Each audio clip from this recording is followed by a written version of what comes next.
Chapter 2. Tazir awoke to the dull pain of his injured shoulder. He rolled to his back. Sudden sharp pain roused him to full awareness. As he lay still, waiting for the pain to subside, memory returned in a wild rush, with his left arm held immobile against his naked chest. Tazir leaped to his feet and brained himself on the low ceiling. Head ringing, Tazir dropped to a crouch and explored the tattered muscles of his left shoulder with his fingers. Dried blood flaked onto his palm. Testing the connection between bone and sinew, he wriggled his fingers of his left hand and shook his wrist. Then he flexed his elbow. The motion jogged his shoulder. He winced in pain. Tenderness and swelling limited movement of his shoulder nearly to nothing. The only clothing the Baron's guards had left Tazir were the thick linen breeches of the shadow climber. The little thief seized the fabric and tried to tear a bandage from the bottom of one pant leg, but even his strong fingers could not spoil his own handiwork, crafted to withstand the rigors of night work. Tazir favored his left arm, and the pain dulled to a throb. He turned his attention to his surroundings. He occupied a steel-barred cell scarcely large enough for a dog, its low ceiling designed to prevent him from standing. A dirty wooden bowl near the door held water. He wet his hand, splashed blood from his aching shoulder, and examined the world outside his prison through the narrow spaces between the bars. Tazir huddled in one of 6 cages at the center of the Baron's dungeon. Larger cells lined the granite walls, their pattern broken only by a space of wall with dangling shackles directly across from Tazir and a barred metal door down the row through which he could see guards pacing their watches. But, while the central pens were designed like kennels, a solid strip of steel rose from the floor of each outer cell to the height of Tazir's waist. Their bars continued to the ceiling, allowing prisoners to stand. Tazir's brief examination revealed he was not alone in the Baron's disfavor. A man crouched on one of the outer cages near the door, gnawing at a chicken leg. Blonde hair hung to his shoulders in limp, damp strings. If not for the movement of his jaws, he might have seemed a statue. Every muscle bulged, defined as chiseled marble. Tazir guessed the steel cell lining might reach the man's lower thigh, and he measured easily 2.5 times Tazir's meager weight. Barbarian, Tazir surmised from his father's descriptions. But the barbarian wars ended years ago. Why have they kept him alive? He continued to stare. Slowly, the barbarian graced the thief with an answering look. Distance blurred his eyes to pale gray, but they held a wild freedom, unbroken by the cages and cruelty of the Baron's guards. The Baron's only other prisoner had not fared as well. The cage to Tazir's right held a scrawny woman dressed in rags. A breast hung free from her tattered clothing, but she made no attempt to cover it. She lay on her back, head cradled in a mass of mouse-brown hair. Flesh sagged from her frame. Tazir doubted the barbarian spoke the language of the barony, so he chose to confront his neighbor instead. "Lady." The woman gave no sign she heard him. "Excuse me, lady," Tazir said louder. He raised his torso until his head touched the roof of his cell. From this position, he could see that her eyes were open, though flat and emotionless as the dead. Concerned, Tazir moved closer. "Lady?" He snaked his right hand between the bars and touched her arm gently. The woman's eyes sparked to life. Scream after scream ripped from her throat. Tazir flinched away, torn by guilt, though her actions were irrational and unexpected. He watched with widened eyes as her cries broke to sobs, then stilled to silence. He whispered tentatively, "Lady, I won't hurt you." She trembled slightly but gave no reply. From the steel-barred outer doorway, a voice broke the ensuing quiet of the Baron's prison. "She won't answer. After I finish with you, Tazir Madakin, neither will you." Tazir whirled toward the speaker. The door opened, and 2 men dressed in the lacquered leather armor of the Baron's guard entered the cell block. Tazir recognized one as Pluchar, the warrior who had, on occasion, shared a drink with Tazir's father. The other stood no taller than Pluchar, though he weighed twice as much. He reached for a ring of keys at his belt, which was nearly lost beneath moist rolls of fat.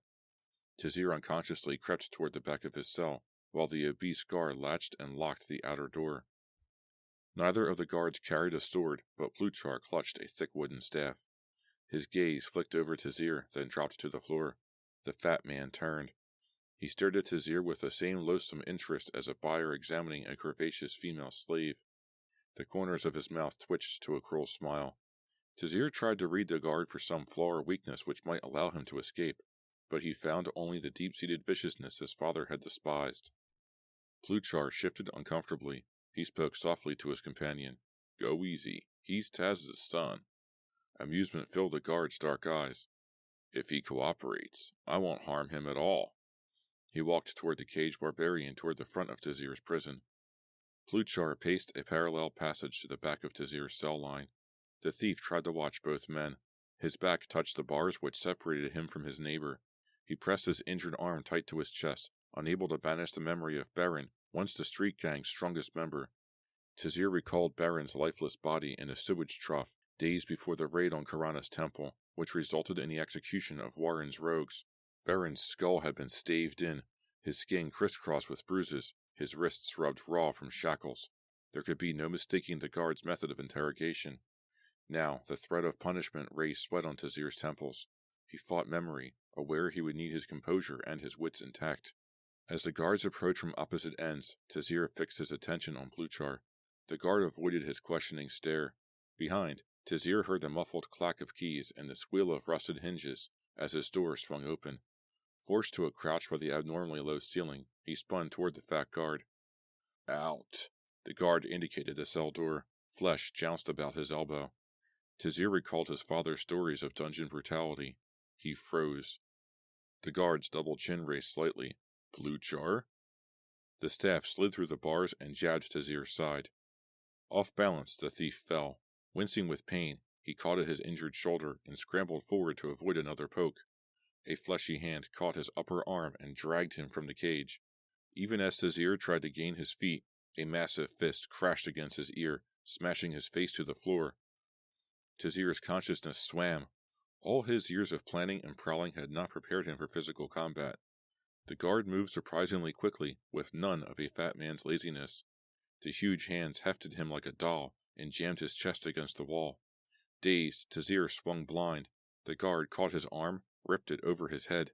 Cold steel framed Tazir's wrist, and the shackle clicked closed with a finality which jolted him to awareness. The guard caught Tazir's left wrist. The slight thief screamed. Sweat doused his body. The guard yanked him around with a force which sent tortured waves through his shoulder. He went limp as the shackle pinched closed about his other wrist. Designed for larger men, the shackles held Tazir so high his feet scarcely met the floor. His breathing quickened to a pant as he realized he stood helpless and exposed before a power-mad guard who could easily slay him. Through painfully dry eyes, he watched the wide blur of his tormentor as the guard took the staff from Pluchar's hand. "You can go now," the fat man told his companion icily. Pluchar hesitated long enough to show Tazir an expression of sympathy. He turned and trotted from the fat man's presence. A laugh of elation rambled in the guard's meaty throat. He spun the staff from hand to hand with the speed and confidence of a professional. "Who hired you, thief?" He spat the last word as if it was an oath. Tazir flinched, though the shackles left no room for movement. Irregularities in a wall bit into his back, but the pain seemed minor compared with the threat of torture at the guard's hand. Recalling his oaths of secrecy to the underworld, Tazir said nothing. The guard's tone rattled with impatient anger. "Speak, vermin, who hired you?" The staff in his fists jabbed toward Tazir's face. Tazir jerked his head to the right, and the wood impacted stone with enough force to dislodge rust from the shackles. Again the staff shot toward him, and Tazir twisted his head to the left. Wood scraped his cheek and smote the wall. Tazir's heart quickened. Fear huddled like a beast in his gut. He struggled against it, showing the guard only a defiant sneer. "Why should I protect the man who apparently deceived me?" Tazir moved his head to avoid a third strike and answered his own query. "Because the moment you talk, the Baron no longer has a reason to keep you alive." The staff hovered in its wielder's hand. "Who hired you?" Tazir replied with the strength of his decision. "You know I can't tell you." The staff crashed into Tazir's stomach, driving breath from him in a whistling rush. He doubled over. The shackles resisted his movement, jolting his right arm to his injured shoulder. Leaning smugly against his staff, the guard waited until Tazir regained his breath. Every heartbeat emphasized the nagging pain in his shoulder. The guard and his weapon blurred to a fleshy shadow. "Who hired you?" the guard repeated, soft as a kitten's purr. Tazir spoke between gasps. "The same one who always hires me." He stalled for time. The staff weaved before Tazir's eyes. "His name?" demanded the guard. "I don't know," lied the shadow climber. The staff shot forward. Its tip met Tazir's chin and ground the base of his skull against the wall. Tazir's head felt as if it might explode, but he dared not move for fear the pole might slip to his throat. "All right," he whispered. The staff retreated slightly. Tazir's thoughts stumbled through pain for memory of an underworlder he could name without consequence. It was... The guard withdrew his staff, and Tazir raised his head. "Nella Barsh." The staff crashed against Tazir's upper left ribs, shooting agony through his body. "Nella Barsh is dead," the guard shouted. The staff slapped Tazir's side repeatedly. "Dead men don't pay." Tazir's scream echoed through the prison. He fought the bonds which held him. The guard's last words lodged in his throats. Dead men don't pay. Suddenly, he envied Nella Barsh. The staff changed direction, came down heavily on his wounded shoulder. Every muscle tightened into a tiny ball. His eyes closed against the pain, and his lips writhed open to emit tortured howls. As suddenly as it started, the beating stopped. Tazir opened his eyes to slits. The staff lunged toward him like a snake. Its tip stabbed into the freshly reopened hole in his shoulder. Pain seared through him like fire. Blood colored the sweat which ran along his arm, directly contrasting with the stark white of his features. Consciousness staggered through red mist. His lips twitched, but he lost the urge to force words between them. The guard pulled his staff. The pain lingered. Tazir managed to speak in a dull croak. "Anything, I swear. I'll tell you any name you want." The guard relaxed, one hand at the top of the staff, the other braced at its center. His eyes glittered like black diamonds. His mouth set, the corners bent slightly downward in expectation. "The real one," he said. "The man who hired you." Illyrian. Tazir's head buzzed, cursing his weakness. He awaited death or release. The base of the staff flicked upward, slammed into Tazir's groin. The thief's face contracted in a soundless scream. His body went limp. Weakness shielded him from the graceless maneuvers of the guard who unshackled him, tossed his sagging body back in his cell, and slammed the door on his moans. "Diseased and dying rat, I'll get the truth from you." With this final threat, the guard left Tazir to his anguish. For some time, Tazir lay on the floor of his cage, until sleep blissfully exchanged torment for oblivion.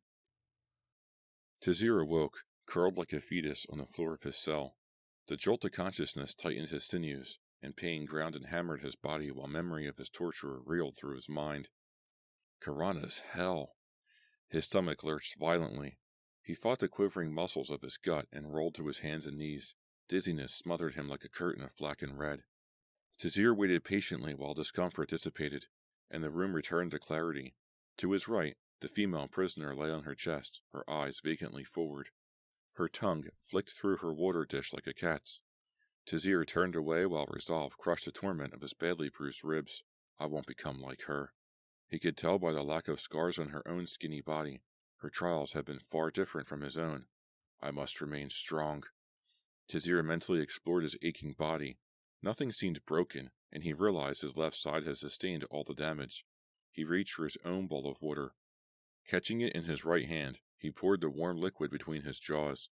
Most of it sloshed down his chest, and what entered his mouth tasted muddy, but it soothed his dry and swollen tongue. He dropped the empty bowl near a metal dish which held a cold lump of porridge. Yet despite his unappealing fare, the odor of meat rose above the stench of illness and despair. Tazir shifted his attention ahead and to the left, where the barbarian paced with the slow, powerful tread of a caged guard lion. Sinews stretched taut and sprang to position as he moved, more like a beast than a man. The barbarian paused at the door to his cell. Several moments passed before Tazir realized the huge man had met his gaze. The thief reddened, embarrassed at being caught staring at the other man. His eyes dropped to the stripped beef rib bones jutting from the barbarian's dish. Rage tore through Tazir. A deceitful politician and an overindulgent guard had stripped him of all self-dignity and left him to die in anguish for the price of a trinket. Yet they fed and cared for this barbarian, who had surely murdered several of Cullensburg's citizens without remorse. Tazir's fists crashed against the bars of his cell with enough force to send waves of agony across his body. The outer door swung open. Tazir turned.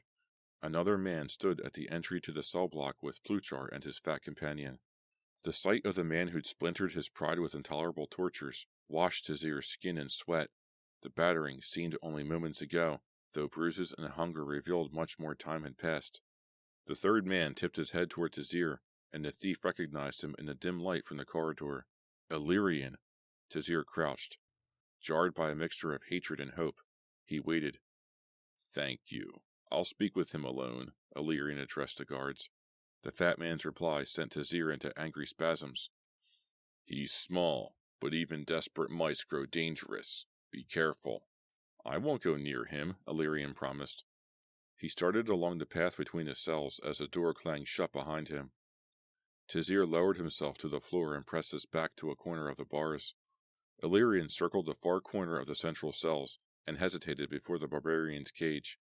The nobleman's back snapped taut, and his face grew to a glare of disdain.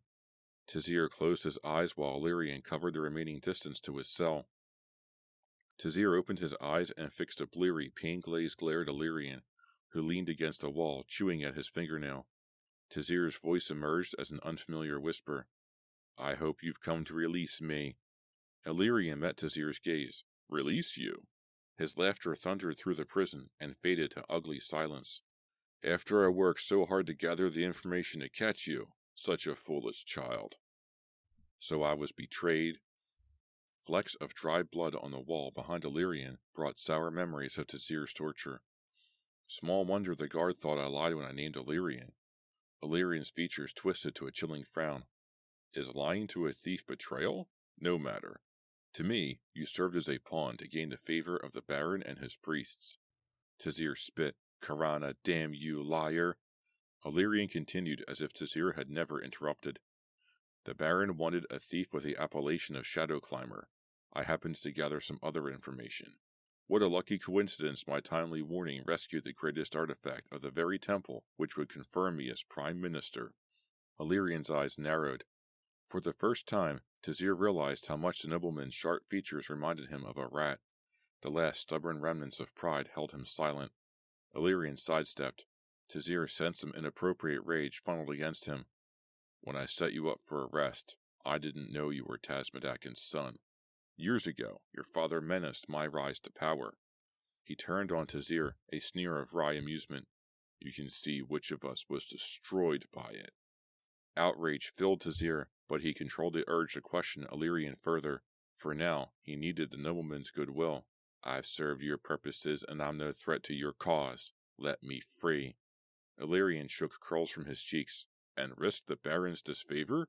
You'll have to give me a better reason than that. Tazir tried another tactic. I can get you anything you want. As could any of a dozen other thieves. Illyrian yawned. I already have what I want. I am the Prime Minister. Tazir leaned forward and caught the bars of his cell door. Anything, he repeated. Even something you've deemed impossible.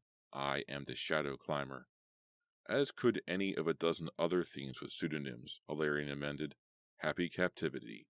He waved a hand with bored nonchalance and swaggered from the cell block. Chapter 3. Voices floated to Tazir from the outer doorway, generously interspersed with laughter. Too distant to discern words, he turned his attention to the bars. Though pitted, the iron remained firm, the spaces between too slight to allow Tazir to squeeze through them. Trapped. No way out. Yet Tazir's nature would not permit despair. Limits are men's delusions, a means to justify failure. If no one has ever escaped the Baron's dungeon, I will simply be the first, just as no thief stole Garin's chalice before me. His own bold thoughts comforted him. From experience, he knew an opportunity for escape would arise in time. He only hoped it would come before the guards killed him. Across the way and to the left, the barbarian sat in his cell, his back pressed to the wall, arms folded to his chest. Tazir might have believed he slept if not for the unblinking pale eyes trained on the trio in the doorway. Illyrian's baritone rose in farewell. I care not. Leave his fate to the Baron and Agarin's priest. The comma of black hair spilled into Tazir's eye. He ignored it and focused his full awareness on the pair of guards who approached his cell from opposite sides. Ignoring Pluchar, he watched the fat man wrestle his own bulk for the keyring at his belt. Tazir tried to lock his face in an expressionless paw, but discomfort flickered through the china blue of his eyes, and his cheeks twitched involuntarily. Pluchar rattled his staff against the bars and spoke gently. We're going to take you to Bakorin. I won't hurt you if you don't fight. Your actions don't concern me. Tazir's eyes trained on Pluchar's fat companion with fanatical interest. He resisted an urge to scuttle to the back of his cage. This, he knew, would only gain him Pluchar's staff in his ribs. The cell door swung open with a shrill complaint. Out! Struggling with his natural repugnance, Tazir clamped his injured arm to his chest, turned his right side toward the guard, and moved slowly to the door. Despite his bulk, the guard moved as quickly as a ferret. His moist, pink hand closed about Tazir's wrist, and he tore the thief from his cell. Stone scraped Tazir's chest. He went limp and passively allowed the guard to subdue him, hoping to avoid the pain resistance might inspire. The guard held him to the floor with a heel in the crook of his back and yanked Tazir's right arm behind him. Concerned for his injured shoulder, Tazir gave his left hand freely. Cold steel closed about his wrists. The fat man fastened another set of fetters to his ankles. The guard caught Tazir's manacles by the short chain between them and hefted the thief as easily as a cornered kitten. The expression on the guard's jolly face was one of disappointment. He wanted me to fight, Tazir realized. The guard took the staff from Pluchar and plodded the thief toward the outer door. My compliance cheated him out of a chance to batter me. As Tazir walked with the short, careful tread the shackles allowed, memories of his father's advice resurfaced. Arrests, patrols, and murder, the older man used to say. Never trust a guard who loves his work. It seemed to Tazir the fat man not only embodied this expression, he took a malicious pleasure in executing his tortures. Slightly exaggerating his condition, Tazir stumbled through the outer doorway nearly into the arms of the 3 armed guards placed as sentries. One caught him by the shoulder and faced him straighter in the corridor ahead. The maneuver gave Tazir a chance to study the layout of the Baron's keep. Ahead, the hallway stretched, without branches, to a sharp left turn. The right-hand wall ended in a long, stone-framed window. Tazir continued on, reluctant to face the accusations of Agaran's priest. The staff jabbed his back, urging him forward. Tazir complied. At the bend in the corridor, he intentionally staggered against a window. The sun hovered over Collinsburg, which lay 7 stories beneath him. Light glimmered like gilt from the Baron's moat, seeming unbearably far down. Pluchar caught Tazir's left arm, and the thief shivered back against pain. Under ordinary circumstances, he could scale the wall without difficulty. Injured and shackled, he would fall to his death. Unceremoniously, the larger guard spun Tazir around the bend in the hall and pulled him to a halt before a door. Farther along the passage, the guards gathered. Most watched Tazir expectantly. Pluchar rapped on the chamber door. A dark-haired man in the silver-trimmed gold robes of Agaran's acolytes pulled open the panel and greeted the guards with a stiffly formal bow. He stepped aside as the 2 guards entered with their prisoner between them. Bakarin perched in an overstuffed chair, watching the scene with an aloof scorn. To Tazir, he looked like a spoiled child grown tired of his toys. Kneel, the fat guard commanded. Before Tazir could comply, the staff slapped the backs of his knees. His legs buckled beneath the blow, and he dropped to the floor. While the guards took positions at either side, Tazir lowered his buttocks to his heels, and avoided the priest's penetrating gaze. With a pompous flourish of his hand, Bakarin rose from his seat and stood before Tazir. The thief stared at the priest's shoes, crafted of white bear hide brought from the north at no small cost. Ermine trimmed his robes. So, this is the thief who tried to despoil Agaran's temple. Bakarin's voice emerged, annoyingly nasal and nearly as high-pitched as a woman's. Bakarin moved with none of a fighting man's speed. He caught a handful of Tazir's hair and jerked his face upward with an angry pull. Forced to meet the muddy, yellow eyes of his accuser, Tazir glared with violent anger. Tiny thing, isn't he? The priest continued. Surprising he could carry the chalice from its home. Tazir bit his lip and made no reply. Bakarin's grip went lax. Burdened with the weight of hatred and humiliation, Tazir let his chin drift to his chest. The priest's fist closed suddenly. He jerked upward. Pain flared along Tazir's scalp, sharp contrast to the chorus of dull aches which served as constant reminder of the guard's torture. Tazir pursed his lips against the angry tide of thought he dared not verbalize. Demoralized by a priest who preaches mercy, but what more should I expect from an overstuffed dog who wallows in the riches he convinces his congregation to defer for the afterlife? What singular lack of humanity would allow a holy man who sanctions punishment and reward after death to abuse a helpless man? Bakarin's free hand tensed. Tazir flinched. His back hit the guard's plump legs as the priest's palm darted forward. The slap reverberated through the small room. Tazir's cheeks flushed scarlet, more from rising fury than the force of the blow. Stung beyond thought of consequence, Tazir spit in Bukharin's face. Bukharin recoiled with a yelp of surprised outrage. Tazir's face pinched into a tense mask. The guard's staff crashed across his back. Unable to break the fall with his arms manacled behind his back, Tazir collapsed to the floor. He lay still, hoping the guard might think him unconscious and forego the effort of a second blow. But the fat man caught the chain between Tazir's wrists and hoisted the hapless thief to his feet. Again, Bukharin confronted Tazir. The priest's face had turned dark as spilled blood. He spoke in a sibilant voice, and saliva sprayed from his lips with each forceful word. I had thought to spare you for Garin's justice in the afterlife, but now? His eyelids twitched as he sought words as reprehensible as his thoughts. Vermin, the guards can have you. Tazir went rigid. He fought to maintain the quiet control he had known throughout all his thefts, but he'd never before heard his death pronounced with certainty. The fat guard jabbed him toward the door, and he staggered, caught in a wave of emotional intensity. His eyes measured acolytes and guards, seeking sympathy in a roomful of enemies, hoping to find one caring man who might later aid his cause.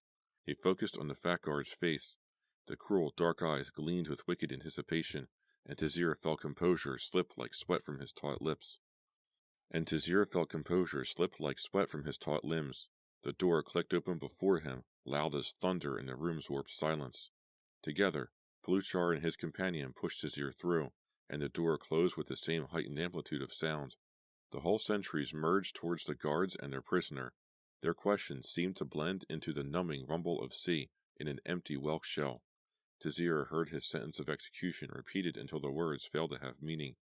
He stumbled through the long hallway between Pluchar and his obese companion. If he received blows or trips or jibes, Tazir noticed none of them. His rational mind raced, lost behind the all-encompassing need to escape before his imminent torture and death. A jab from the fat guard's staff propelled Tazir forward. The window ledge drove breath from him and returned awareness in a sudden rush. The Baron's moat shimmered in the grayness of Cullensburg's evening. Tazir imagined his body plummeting through the moist air. Somehow, the vision comforted.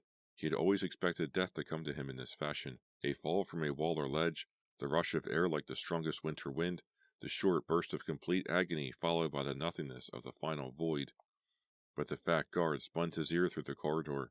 Without a word, he pushed past his companions, before the prisoner's door, unlocked it, and half-dragged, half-carried the thief to his cell. The cool stone floor of his cage soothed Tazir's throbbing shoulder. The door shut with a slam of finality, and the guard growled a menacing promise. Lick your wounds, thief, while you still have a tongue to do it with. Lick your wounds, thief, while you still have a tongue to do it with. As he crossed the row of cells, his receding boot falls echoed like laughter. Tazir did not bother to reply. He lay motionless, mentally reviewing the fat guard's techniques of forcing him from the cage. He sagged to the floor, body aching. Dully, he stared into the adjoining cell where the ragged girl sprawled like a broken doll. They can kill me, but they can't break me. I won't ever become like her. Vitality surged through Tazir. Memories rushed down upon him. He saw his father, resplendent in the regalia of war, but the older Madakin's face was grave as he stared at the tiny, wiry figure of his son. Men fight for many causes, said the father, his voice in an unsettling monotone. Religion, faith, the honor of country and ruler, insecurity, and worst of all, joy of slaughter. But son, let no man convince you he fights for life. Those who love life become farmers and craftsmen and merchants. To become a warrior, a man must kill himself inside. Once he has reached this realization, he fears nothing. No one can do him harm. Now, pinned beneath the fat guard's threat, Tazir called upon the courage his father inspired. He stared at the barbarian across the walk, who watched him with curious sympathy. A slight smile shivered across the wild man's lips, and he seemed about to speak. Instead, he turned away. Tazir's mental strength blossomed to the renewed fury of injustice. Ignore my plight, uncivilized one. Long after you remain, exchanging glares with that whale of a guard, I'll be running through Cullensburg streets, climbing to greater heights, inspired by the blood heat of action. Tazir lowered himself to his knees. The unspoken tirade dispersed anger, but left him oddly embarrassed and unsettled. For the 20th time he checked the bars of his cell for flaws, though he knew he would find nothing major enough to aid his escape. As he tested the door lock again, the outer barred door to the prison creaked like the planks of a casket as the last nail was hammered in place. Tazir flinched flat to the farthest corner of his cottage. The fat guard rolled like a shadow along the walkway between the cells, past the barbarian without a glance, and stopped directly at the entrance to Tazir's cell. The keys in his hand rattled like the warning of a striking snake. "Out, vermin!" Tazir crouched. The guard's eyes lost their twinkle of pleasure and went hard and dark as death. "If you make me come in after you, I swear this will be as slow and painful as possible." Tazir crowded so tightly to the cage back, the bars pressed long red prints against his side. He screened the long-buried memories of his father's words for some description of the dungeons which might furnish an idea for a breakout.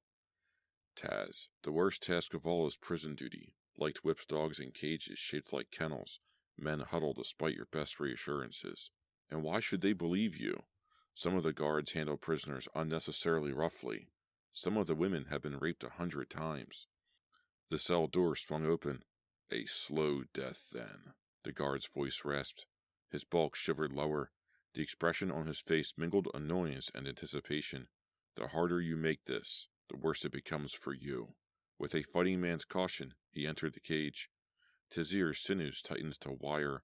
The images from the past seemed more real than the fat guard's threats. The only means to pull them from the sacred back corner of the cell and still keep control was to catch a wrist and a handful of hair. The guard inched forward. He shifted his weight to his legs, and his center of gravity rolled backward. His hands darted toward Tazir. Tazir dove between the guard's arms. His palms struck the meaty face. The combined force of every sinew in his body drove the guard off balance. The guard's head impacted the cage roof with a ring of metal. Tazir regathered his strength and leaped at the fat man. His head hit the guard's massive stomach, and pain lanced along his neck. But the force of the strike knocked the guard to his buttocks. Tazir scrambled for freedom. A curse broke from the guard's wide lips. He scuttled out of the cage and caught Tazir's calf. The thief sprawled to the ground. He struggled to regain his feet. The guard's fingers latched onto his throat and wrist and whisked him flat to the walkway. The huge hand shifted from neck to hair, and he hoisted Tazir painfully to shaky legs. Tazir threw a protective arm before his face. The guard readjusted his weight. He loosed Tazir's wrist and crashed a fist into the thief's gut. Air whistled through Tazir's teeth, and pain banished all hope of escape. He sagged, fighting to regain his breath. Anguish stabbed along his diaphragm. Tazir was certain he would never breathe again. Even as he gasped with effort, blows rained upon his body until he no longer felt their sting. Air came slowly to Tazir's starved lungs and rasped painfully in his throat. He raised his arms in a gesture of surrender, but the guard caught his forearms, twisted for momentum, and flung his tiny body sideways. Tazir struck the bars of his cell with a force which drove him nearly to unconsciousness. He lay spread-eagled, awaiting the final blow. "Stupid, miserable rat," the guard snarled. His breath smelled putrid. Sweat leached through his armor, staining the leather black. Muscled limbs advanced toward Tazir. The little thief gathered strength to dodge, too late. Fat fingers bruised his arms, whisked him about, and pounded his back against the wall where he had been tortured. The world swam. The usually comforting wash of adrenaline had grown stale, replaced by more foreign body chemicals which would dampen both pain and reason. The guard's fist cracked against his jaw. Tazir smiled stupidly despite the blood which colored his teeth. He dropped, curled against the base of the wall. Again the guard hefted Tazir. Dizzied beyond comprehension, the thief staggered toward the guard. Instinctively, the fat man recoiled. With a grunt of annoyance, he shifted position, caught the limp thief, and jammed him against the barbarian's cell. Bars pressed into Tazir's back, revivingly cold through rising sweat. The guard's crushing grip on his neck was the only force which held him upright. Suddenly, from behind Tazir, the barbarian's fist snaked between the bars and wound in the guard's hair. The guard's sneer melted to a grimace. Fear filled his eyes. His fingers went slack, and Tazir slid to the floor. The fat man's voice wafted to him as if from a great distance, grating with threat. "You think we treat you bad now? If you hurt me, hell will seem welcome."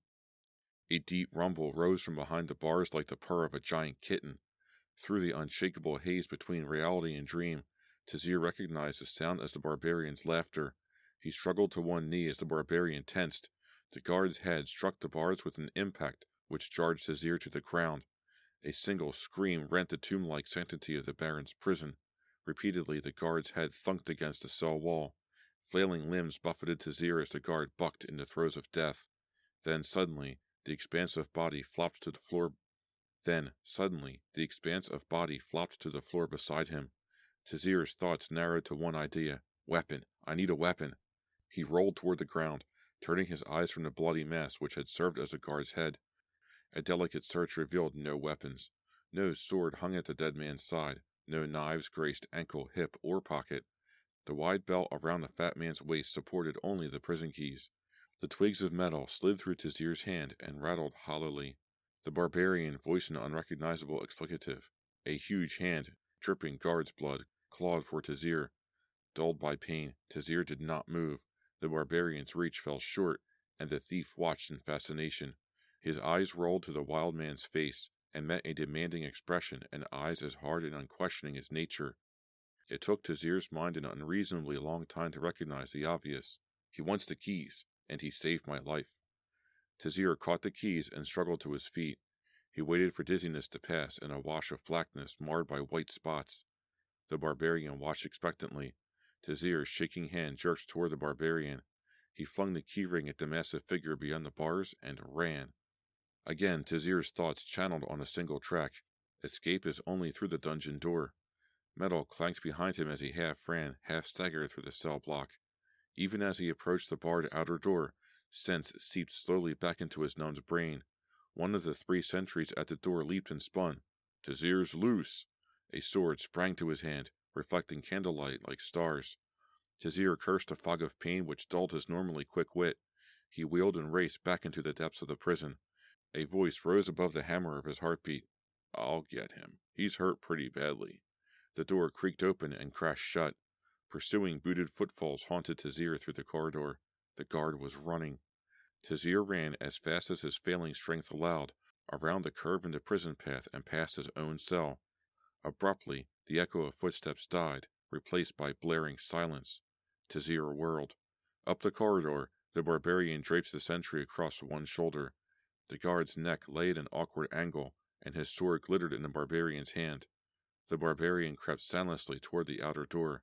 Panting and sick with the taste of blood, Tazir followed. The barbarian pressed near the wall, at a bend in the cell path where the outer sentries could not see him. He readjusted his grip on the dead man, then effortlessly tossed the body to the floor before the door. That's Storm. The sentries went cautious. The door lock clicked, and the barbarian crouched. Sword at the ready, one guard entered the cell block. Even as the other made to lock the gate behind him, the barbarian sprang. His blade slid across the guard's throat as he passed. His shoulder hit the barred door. The sentry's strength was no match for the barbarian's moving bulk. The gate flew open and smashed the sentry against the wall stones. The barbarian never slowed. He charged up the long hallway, Tazir close behind. The layout was exactly as the little thief remembered from his audience with Pecorin. The corridor made a sharp bend to the left. Ahead the window beckoned, dark as a well mouth.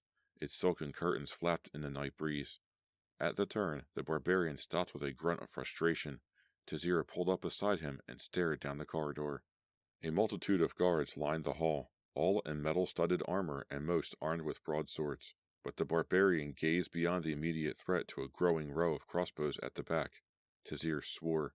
He caught at the window ledge, fighting the mental mist which threatened to consume him.